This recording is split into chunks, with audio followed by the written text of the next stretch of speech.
Daily Broadside day 393. Yesterday I was at a restaurant bar and I was sitting at the bar, and I look into the little refrigerator there and they had a Bojangles hard sweet tea or something like that. Little seltzer looking cans and their little red and yellow logo, and I'm like, Bojangles has alcohol now? Now, if you're not from the South, you don't know what a Bojangles is because it's only in like the couple states around where I'm at. But it's basically a southern chicken and biscuits, fried chicken, biscuits, whatever type of place. And it's good and all, but it's the last place I would expect there to be alcohol. And I asked if they had that at the Bojangles, and someone said yes. And I think if we start introducing alcohol at fast food restaurants, which is what this place is, I don't know what kind of slippery slope we're on there. I mean, do we want people hanging out at fast food places getting sloshed, and how weird of your life does it have to be for you to, I'm heading to the Bojangles to go drink, that's an odd existence, if you think about it. And I think that hotel rooms, like on the door themselves, just below the peephole maybe, they should have like a maybe a digital number or a little sign that can be replaced, whatever, a ticker that says how many people have died in that room. Because I think the general populace of America underestimates the number of people that die in hotel rooms. For example, there's like over 1,000, 1,200, somewhere around in there, people that die in hotels in Vegas alone, mostly for natural causes, but still. I think it's a good little sunshine law type of thing if we could just be in the know of how many people have died in the bed that we're about to sleep in.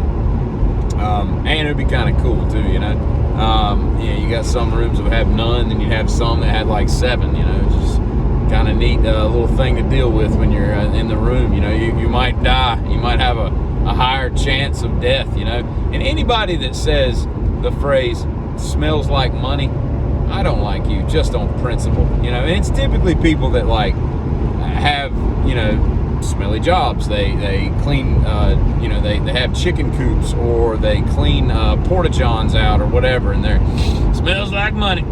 Stop. Septic tank people, they're a big, they're a big smell like money type of thing. I get it. You do a job that most people wouldn't be able to stomach. That's fine. Have at it. But stop with the silly phrase, okay? Smells like money is just dumb. And if you're going to be in a wedding as the bride, the name of the game is cleavage, okay? If you don't have cleavage, get some tape and make cleavage, because everybody wants to see cleavage in your wedding dress. In fact, that's the only reason people typically go to weddings, is to see what kind of cleavage the bride's going to be showing off. That'll get you better gifts. It'll get you better tips in envelopes when they hand you money. Whatever it is, they'll get you more toast. More people will be more inclined to stand up and toast you and say stuff, yes, Caroline is a great woman, and Randy's found an awesome mate. And how about that cleavage, folks, And 2 nights ago, against my better judgment, I watched Grumpy Old Men from 1993, I think it was. Walter Matthau, Jack Lemmon, Kevin Pollak, Daryl Hannah, and Burgess Meredith. Most of the people in the movie are dead. Anne Margaret as well. And there's a few problems I have with this movie. First of all, they don't give you any backstory of what's going on. We don't know why these two 70-year-olds are feuding until like an hour and a half into the movie. We have no idea why why they don't have spouses and live alone, but they got children. And by the way, a woman is a widow and a male is a widower. I learned that. I didn't know that was a thing. I thought men were widows too. They're widowers. But yeah, you don't learn that stuff till much later in the film, And if they would just stop bickering, they're obviously retired and on fixed incomes up in Minnesota. You don't even know where they're at, really. You just know they're in like Wamabosh or something like that, which you assume is somewhere up in Minnesota because it sounds like a Minnesota town. But they would have saved so much money carpooling to the ice so that they can get in their shanties and go ice fishing if they just stopped bitching, because they followed each other to the lake every single day. If they hate each other, why do they leave at the same time and just carpool, man? Just bury the hatchet and carpool.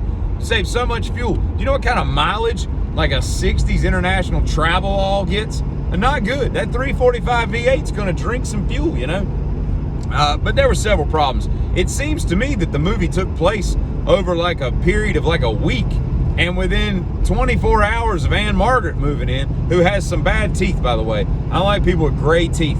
That's not a good pick for that role, you know? They should have put Daryl Hannah in like an old suit or something. It would have looked better. But basically, you've got two 70-year-olds trying to bang a 65-year-old immediately. And one of them succeeds within like 3 or 4 days and gets married within how long? I mean, a week or two? It's just dumb. I don't understand who writes these movies. And there's Grumpier Old Men, which I can't bring myself to rewatch, but I'm kind of curious as to what happens, because I didn't remember Jack Lemmon getting married to Ann Margaret in the end, so who's Walter Matthau screwing in the next movie?